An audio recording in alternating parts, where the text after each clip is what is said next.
Good afternoon. Last class we talked about, we started the new lesson, so that was Age of Guptas. So already I gave introduction to the concept or to the topic. Then I started talking about Chandragupta first, Samudragupta, and Chandragupta second, and Narendra Gupta. Then after that we had get into the concept called sources. So in that we talked the two important sources. That is the account of Fahian. So where his description about the Gupta Empire, especially the Chandalas, that is the lower caste people. And we also talked about the source, Allahabad pillar inscription. Okay, that is of Samudragupta, which says completely the important the places and the rule of the King Samudragupta. So that inscription had given us.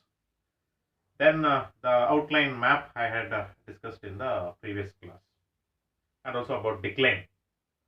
Today's class we will go with one of the most important topic of the lesson, so that will be contributions of Guptas. Gupta's contributions are remarkable. Already in the previous class I have said. Okay, the Gupta's contribution is very remarkable in our country. Okay, there are various contributions which was done by the Guptas, but today's class I am just talking about the two contributions, that is in the field of education and in the field of science. The two contributions in today's class we are talking. The first and foremost, the contributions, so when we talk, that is in the field of education. Okay, so Gupta Empire has contributed in the field of education. What is that contribution? If you see, the Gupta rulers, okay, the Gupta rulers encouraged higher learning.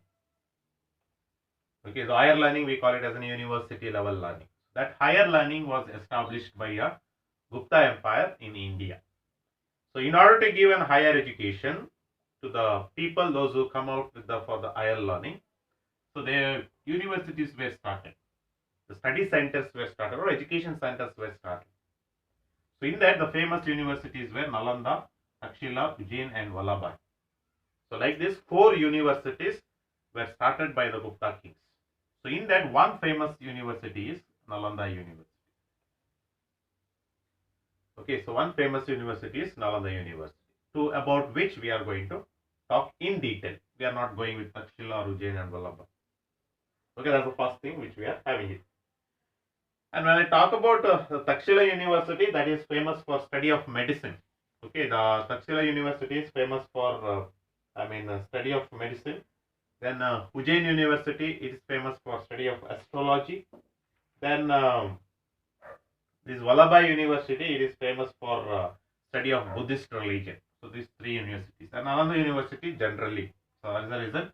So we have taken only Nalanda University here. And when we talk about this Nalanda University, one of the most important contribution, which is great inspiration to the today's level of higher education. So if you see, so Nalanda University, it is situated in Bihar.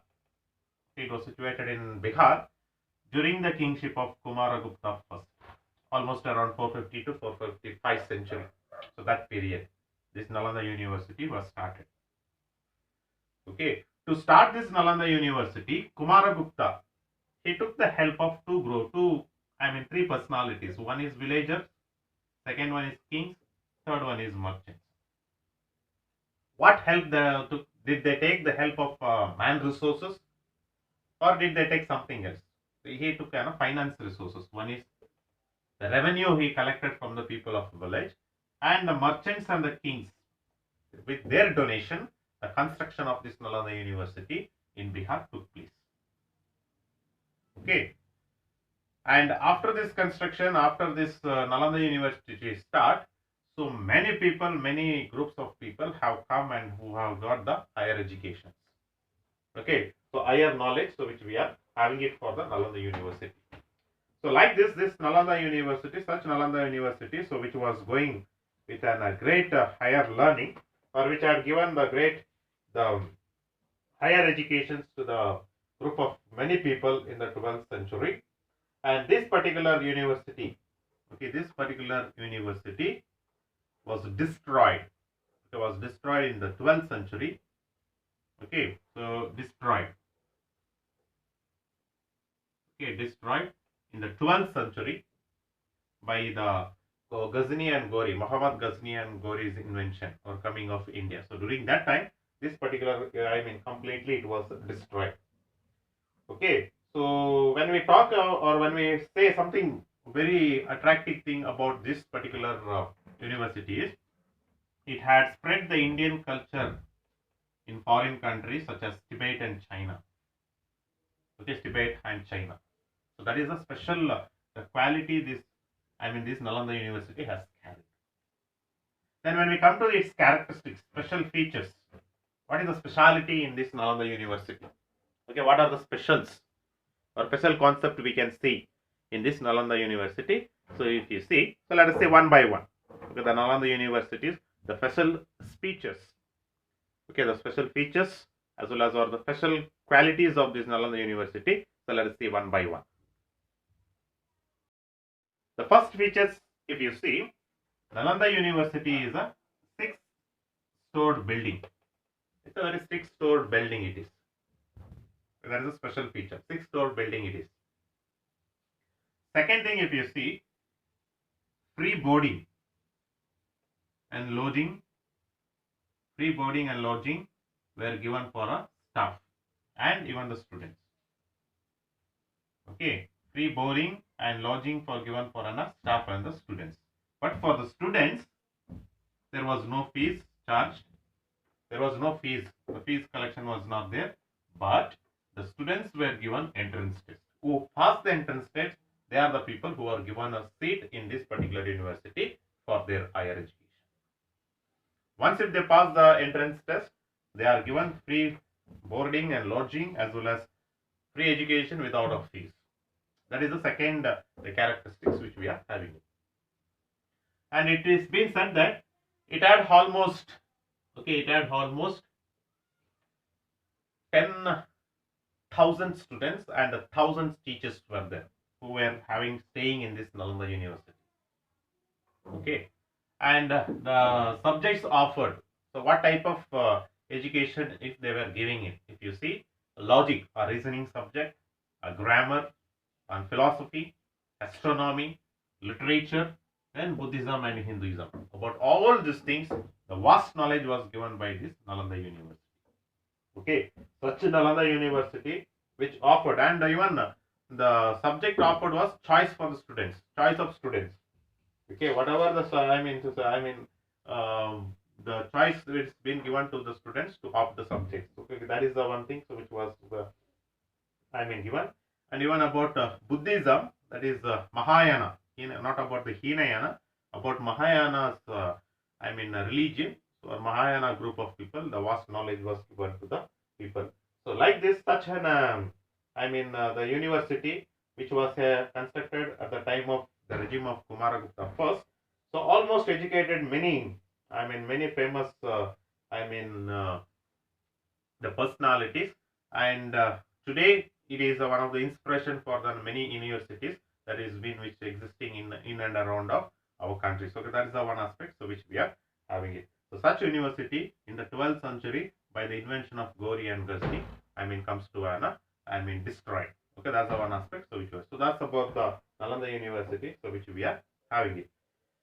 And second, if you go with in the field of science, okay, in the field of science, okay, when we study, so the field of science, there are many the concepts, many personalities they have given contributions. So like Vagabhata, you might have heard, one of the most important physician, especially is known for Ayurvedic system of medicine, one of the personality who was existed at the time of Gupta Empire, and very important personality who is known as known for the Ayurvedic medicine, that is Charaka.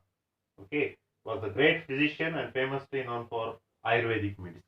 And that is the one more personality you can see in the field of science. Okay, then Brahmagupta. Okay, Brahmagupta, one of the famous great mathematician, okay, and who talked even about the law of gravitation in our country at the time. I mean, of Gupta Empire, that is of almost about 5th and 6th century. That's the one aspect which we are having it. Then one most important personality which we are going to talk, so that is Aryabhatta. Okay, one of the famous personality, and his contribution is even live today to us.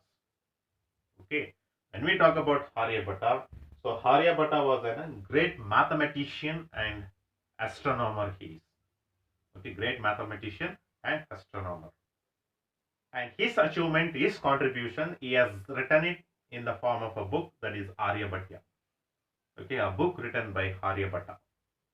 And if we see that particular book, that book completely deals with the being a great mathematician. It gives a detailed accounts of mathematics.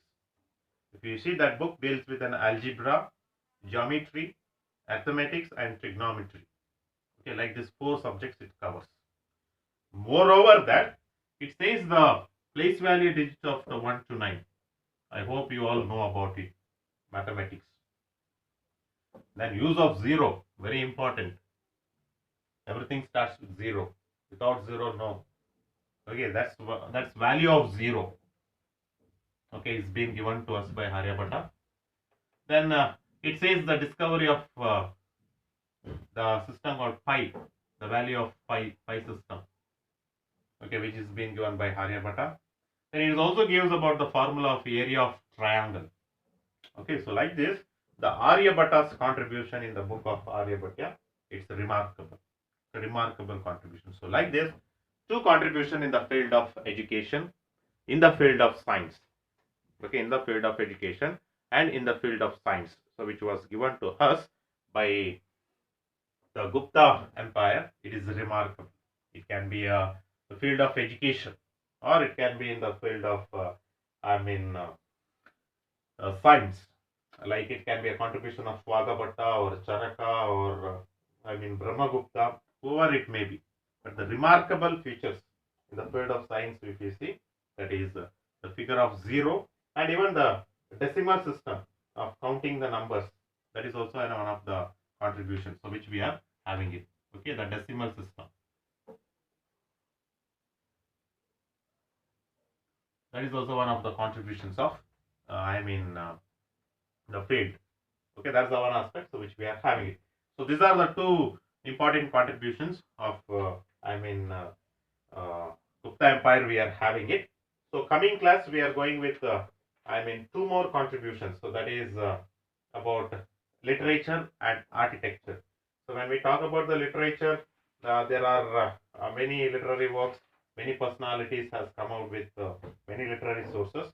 But in that, we are talking only about one of the famous personalities, or one of the famous the person. So that is Kalidasas. So his contribution. So we are going to see.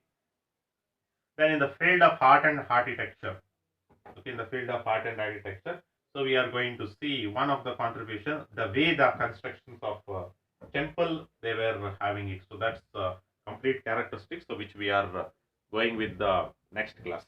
Okay. So next class, so we will go with all that particular contributions. So till here you can go through it through the textbook.